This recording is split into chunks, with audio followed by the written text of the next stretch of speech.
Dans cette vidéo, on va donner la solution de cet exercice. Donc, soit la fonction définie sur R par f de x égale cette expression. Donc, on calcule les limites au voisinage moins l'infini et plus l'infini. La deuxième question, on va calculer la fonction dérivée et étude le signe de étude la variation de la fonction f.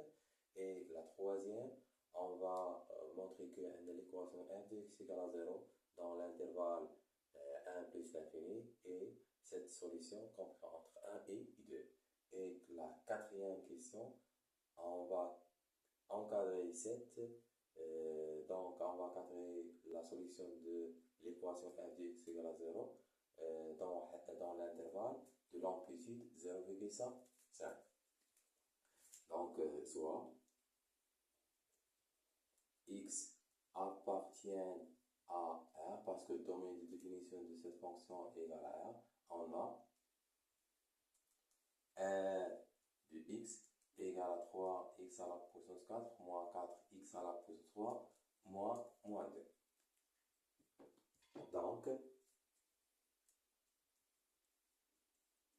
limite comme x tend vers plus l'infini de R de x égale limite comme x tend vers plus l'infini de 3x à la puissance 4 moins 4x à la puissance 3 moins 2.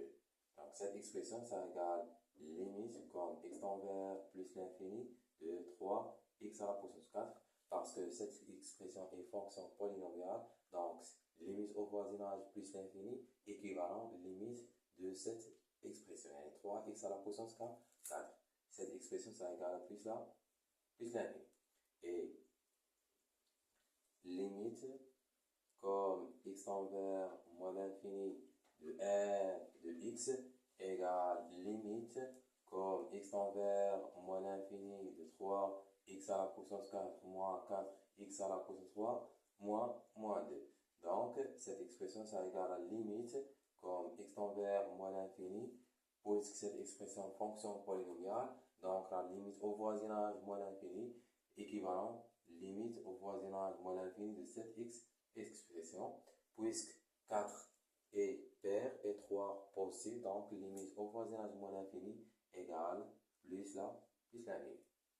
Donc au voisinage moins l'infini, au voisinage plus l'infini, limite de f de x toujours égale plus l'infini. La question 2.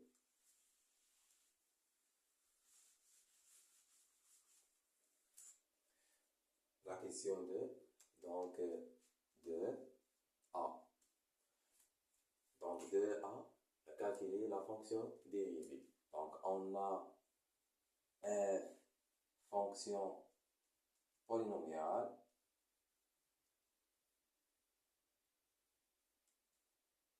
alors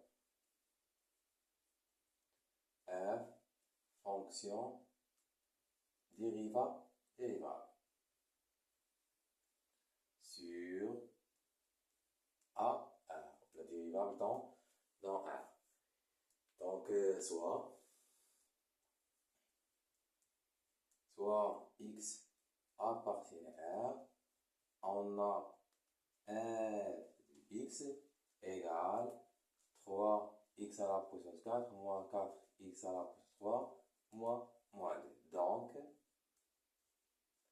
f' de x égale 3x à la puissance 4 moins 4x à la puissance 3 moins 2 prime. Donc, remarque, on a x à la puissance n, la dérivée de cette expression, ça égale à quoi? Ou n fois x à la puissance n moins 1. Et la dérivée de ax à la puissance n égale a fois n fois x à la puissance n moins 1. Donc, la dérivée de cette expression, ça égale ou à 3 fois la dérivée de x à la puissance 4. Ça égale 4 fois x à la puissance n moins 1. Et n, dans cette expression, il y a 4. 4 moins 1 égale 3. Moins 4 fois 3 fois x à la puissance 3 moins 1. 3 moins 1 égale à 2. Moins la dérivée de 2, ça égale à 0. Donc, Donc, cette expression, ça, on obtient 12x à la puissance 3 moins 12x au carré. On factorise par rapport à 12 et x au carré, on obtient 12x au carré facteur x moins 1.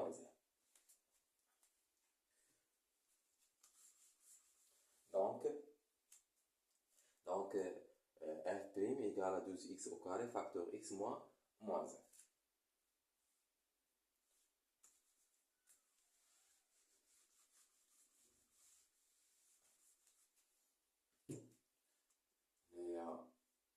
D'où, quel que soit x appartient à R, on a f' de x égale à 12x au carré facteur x moins 1. Donc, la question B, donc pour déterminer la variation de la fonction f, on va étudier le signe de cette expression. Donc, pour étudier le signe de cette expression, on a comme quel que soit x appartient à R, donc là, on a quel que soit x appartient à R, cette expression. Et donc, comme quel que soit x appartient à R, on a x au carré supérieur égal à 0. Alors, f' de x est x moins 1 de même signe dans R. Pourquoi? Parce que cette expression est positive, donc si x moins 1 positif, f' positif, si x moins 1 négatif, f' négatif. Et on a tableau de signes de x moins 1. Donc, tableau de signes écrit sous la forme x moins 1, moins l'infini, plus l'infini. Cette expression est écrite sous la forme ax plus b. Donc, a dans cet exemple est égal à 1.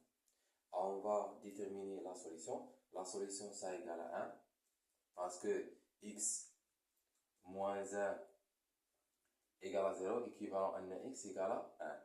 Donc, on a le signe de a, le contraire de signe de a. Pourquoi? Parce que cette expression écrite sur la forme ax plus b, à condition a égale 1. Donc, a égale à 1, donc a est possible. Donc, le signe de a, le contraire de signe de a. Donc, d'après le tableau de signes, donc, quel que soit x appartient à l'intervalle moins l'infini, le 1, on a x moins 1 est négative, et quel que soit x appartient à l'intervalle 1 plus l'infini, on a x moins 1 est positif.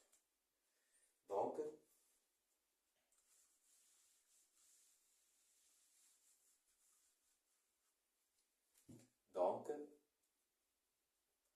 quel que soit x appartient à l'intervalle moins l'infini, le 1, on a, puisque x moins 1 est négatif, donc f' de x est négatif. Et quel que soit x appartient à l'intervalle 1 plus l'infini, on a f' de x positif. Pourquoi? Parce que x moins 1 est positif, donc f' est positif. Donc, on a le signe de f', d'où f fonction décroissante sur l'intervalle moins l'infini 1. Pourquoi? Parce que la fonction dérivée est négative. Et f fonction croissante sur l'intervalle 1 plus l'infini. Pourquoi? Parce que la fonction dérivée est positive. donc tracer le tableau de variation. Donc le tableau de variation,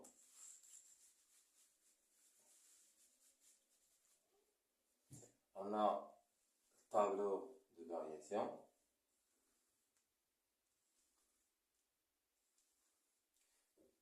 Il y a F, donc tableau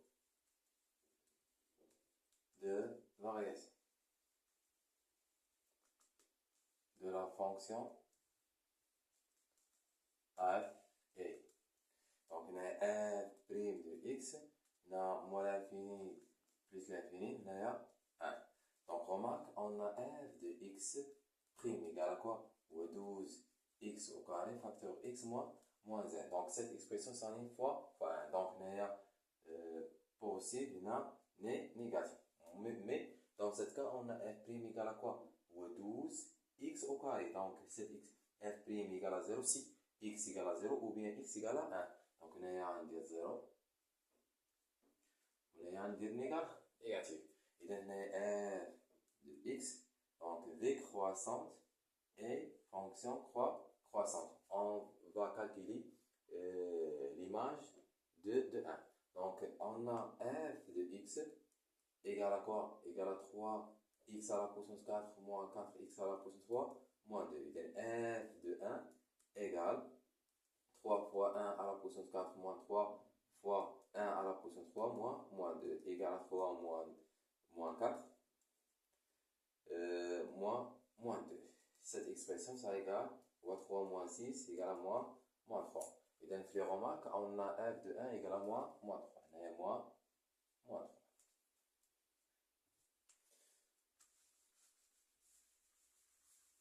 Donc, tableau de variation.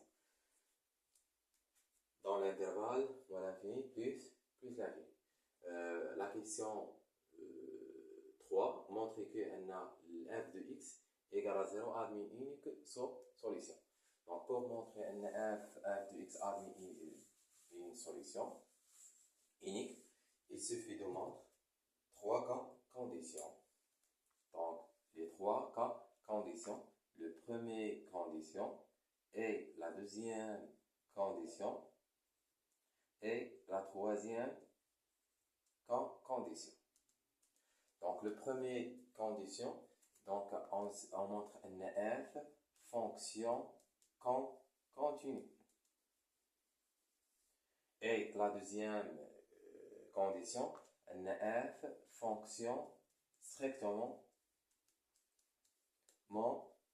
monotone.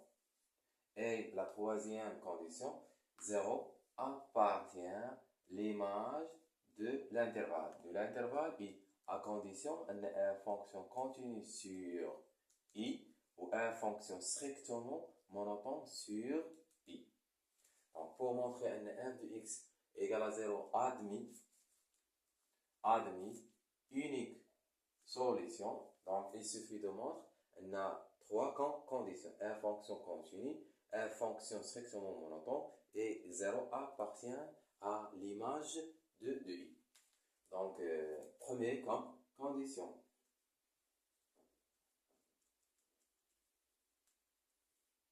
Donc, on a f fonction polynomiale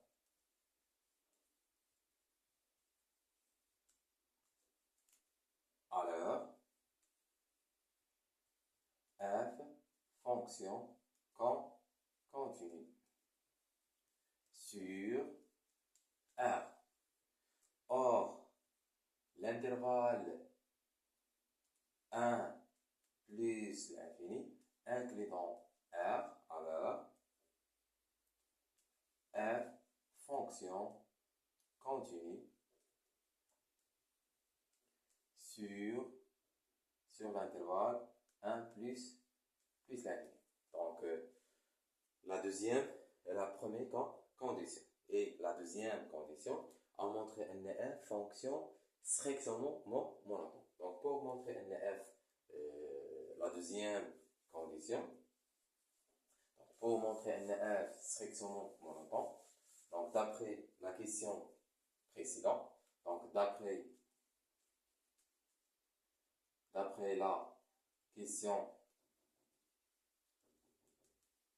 d'après la question de B, on a f fonction strictement croissante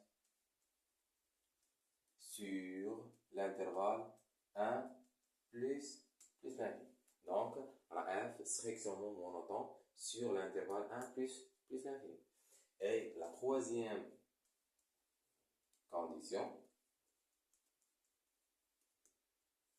on va calculer l'image de i. f de i, on a f de i égale à quoi? Il y a f de quoi? F de l'intervalle 1 plus l'infini. Donc cette expression, ça égale l'image de 1 et limite comme x tend vers plus l'infini de f de x. Donc l'image de 1, on a l'image de 1, ça égale à moins 3. Et limite comme x tend vers plus l'infini de f de x égale plus l'infini. Donc,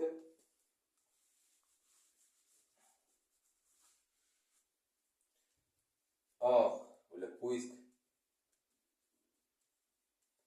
0 appartient à l'intervalle moins 3 plus l'infini, alors 0 appartient à f de l'intervalle 1 plus l'infini. Puisque la première condition et la deuxième condition et la troisième condition est vérifiée, alors d'où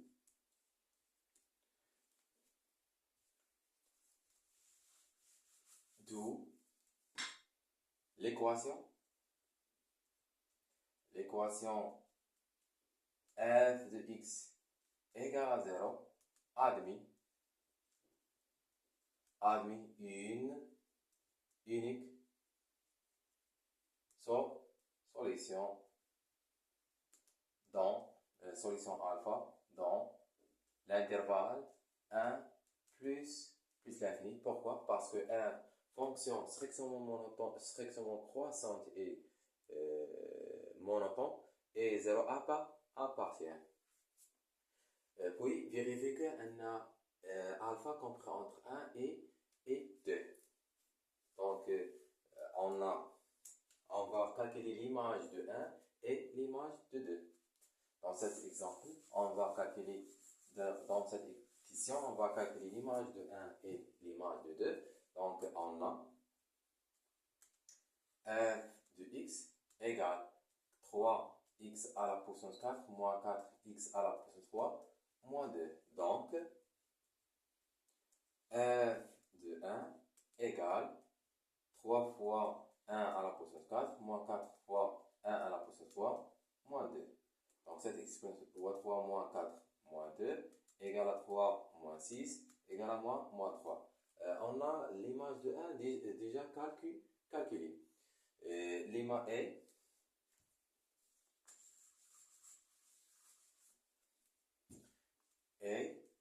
f de 2 égale 3 fois 2 à la puissance 4 moins 4 fois 2 à la puissance 3 moins 2 égale 3 fois 16 moins 4 fois 8 moins 2. Donc cette expression, ça égale 14.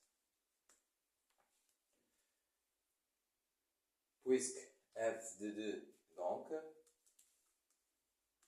f de 1 est négatif et f de 2 positif. Donc f de 1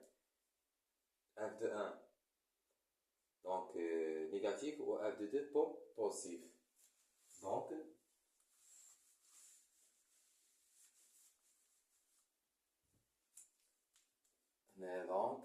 f de 1 fois f de 2 est négatif. D'où donc comme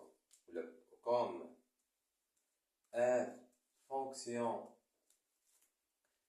continue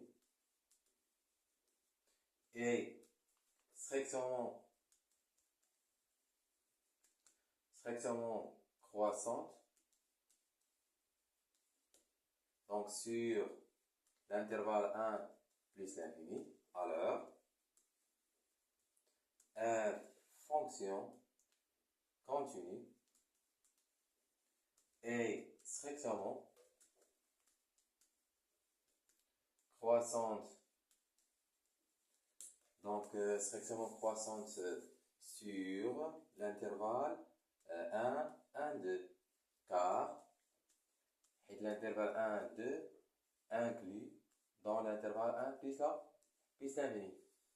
Et f de 1 fois f de 2 négative, alors, d'après le théorème des valeurs intermédiaires, on a quoi? On a l'équation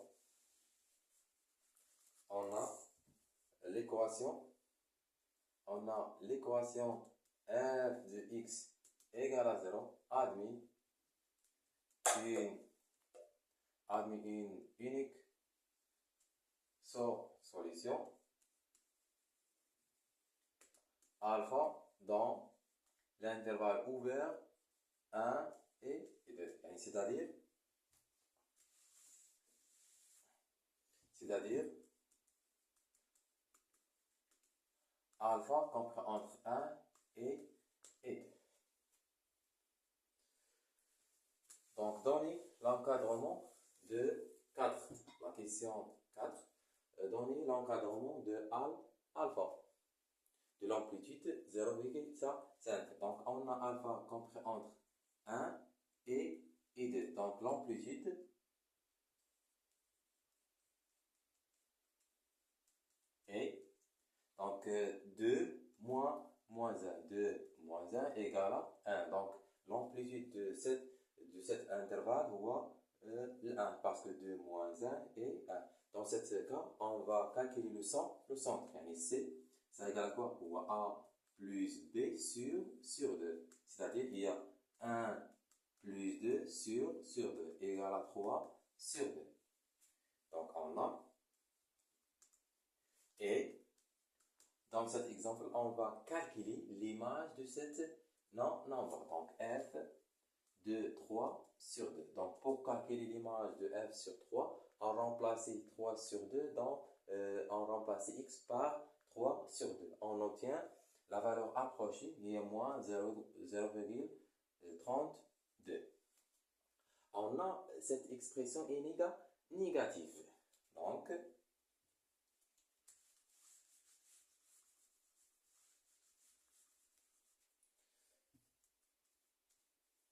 f de 3 sur 2 négatif et on a f de 2 positif. Donc, f de 2 positif. Alors, alpha compris entre 3 sur 2 et 1. Donc, et l'amplitude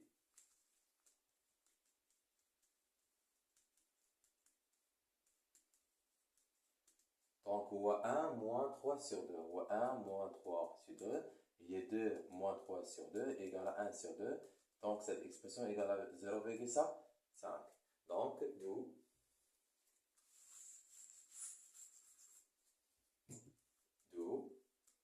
alpha compris entre 3 sur 2 inférieur à 1, tel que